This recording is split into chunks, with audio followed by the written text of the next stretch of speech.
Today, we take not another step towards annihilation, but the first step on the path to peace. We're in the end game now.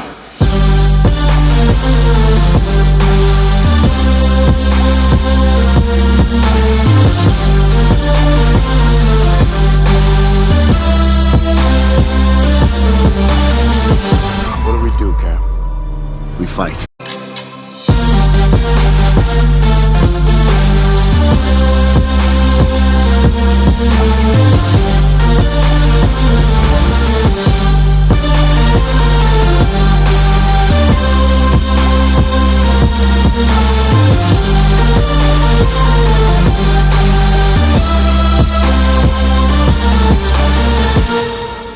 The Science of Captain America by G4.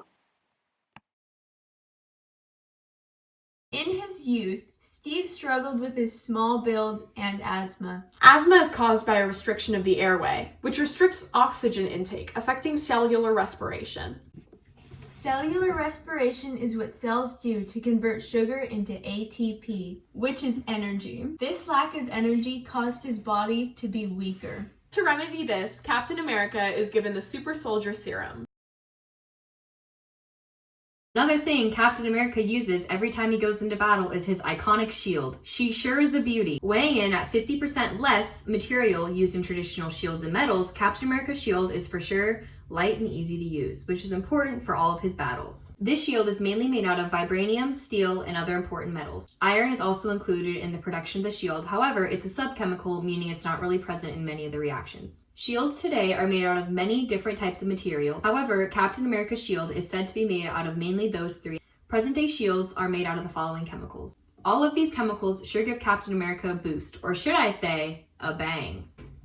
Continuing, vibranium is said to be of extraterrestrial origin. However, the primary component of the Klondike meteoroid is actually iron. Only some living things can survive exposure to sub-freezing temperatures without any internal-external harm. So, in order to help enhance his powers, the Super Soldier Serum would have also had to contain glycerol. Glycerol contains elements that prevents excessive cellular shrinking, order water molecules to avoid loss by osmosis, and also they order them to avoid dehydration during their freezing. This occurs because the organism contains specific antifreeze proteins. They restructure the ice to form more rounded shapes that end up protecting internal cells of cold damage. Captain America could have been given the capacity to build these antifreeze proteins as a part of the Super Soldier Serum. The serum also helped to combat and regulate calcium and mineral levels in his body as well as phosphorus levels. All of these effects of the serum helped him maintain a healthy level of vitamin D so he could carry out his super strength. Let's head over to Annika and talk about the effects of the serum on his body.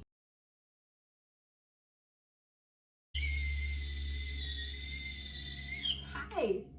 So obviously, no one could have all these powers and not have some serious side effects, so this is what happens to Captain America.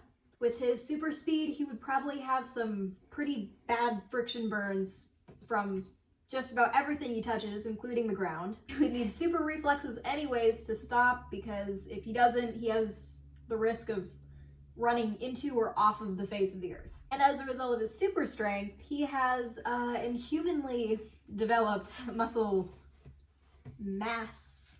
To support all those muscles, he's got to have thicker blood and higher beats per minute, which is entirely possible because the body is mostly made of liquid, so it could accommodate a larger sized heart. He would have to have enhanced bone structure, because if not, then every time he lifts up something heavy, his bones would either be pulled apart or his muscles would be pulled off the anchor points, leading to either broken bones or severe spraining. So he would have difficulty doing mundane tasks as well, like if he was driving a car and then he had to stop suddenly, then his foot just might rip through the entire car instead of just hitting the brakes. Another accommodation he would have to make is having some sort of anchoring ability so that he doesn't sink straight into the ground every time he picks up something heavy. We're talking about force and motion. I don't think anybody talks about it better than Nile.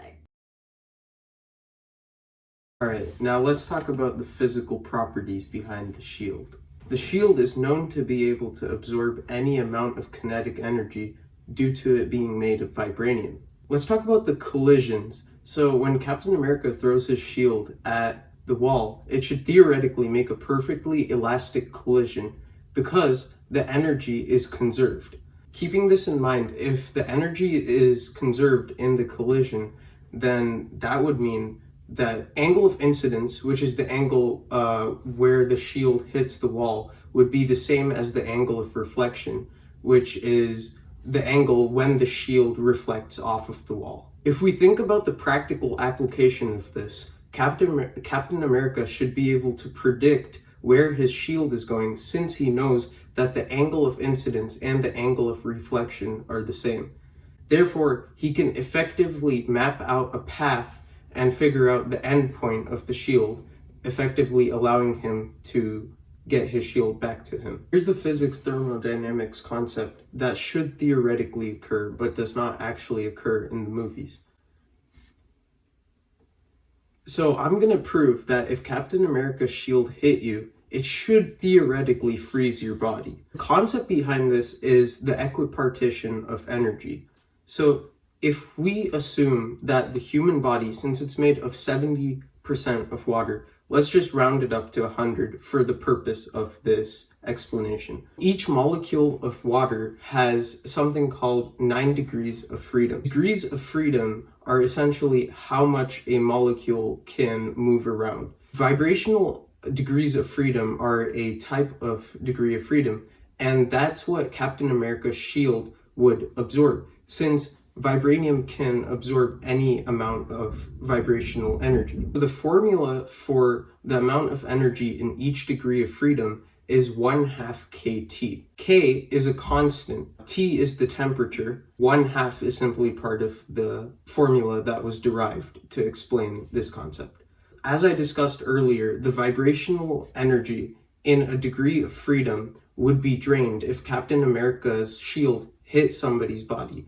So 3 degrees of freedom in a water molecule are essentially vibrational degrees of freedom. There are 6 other degrees of freedom, but these are not vibrational types. If we have 3 degrees of freedom in a water molecule that are vibrational degrees of freedom, and Captain America's shield drains all of them, this actually means that the energy that is drained from those 3 degrees of freedom must be equally distributed amongst the 9 degrees of freedom. All degrees of freedom should remain equal at all times within a water molecule. So to compensate for this, since we know that K is a constant and it can't be changed across the degrees of freedom, that means we'd have to compensate for this by changing the temperature for each degree of freedom, which would then balance out the energy lost in a vibrational degree of freedom. If we have the temperature drop for each degree of freedom, if you think about it, that means a human's body would eventually freeze due to the amount of temperature lost when it is distributed amongst those 9 degrees of freedom. Let me introduce the concept of digital doubles. In our case, we have a computer-generated Captain America. First, we have to do a full photo shoot of the character, taking it from every angle. Then we generate a 3D model. There isn't much computer science to Captain America, but like every other superhero movie, there's a lot of VFX work done on it. For the 3D model and the computer-generated one, the artists can change some physical aspects of Captain America.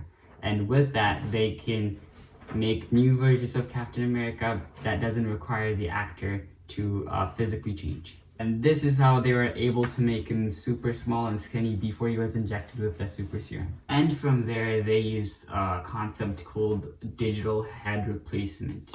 And that is projecting the 3D model, the new generated 3D model, onto an actor that matches the physical characteristics of the actor. In this case, a small, skinny Steve Rogers, but another actor. They have to do the digital head replacement because at that time we didn't have the technology to use the actual 3D generated model or the digital double to make the movie. This was recently done on the upcoming movie Gemini Man. These were the main VFX effects and present in the Captain America movies. Every other person in their 70s, Captain America has as little to do with computer science.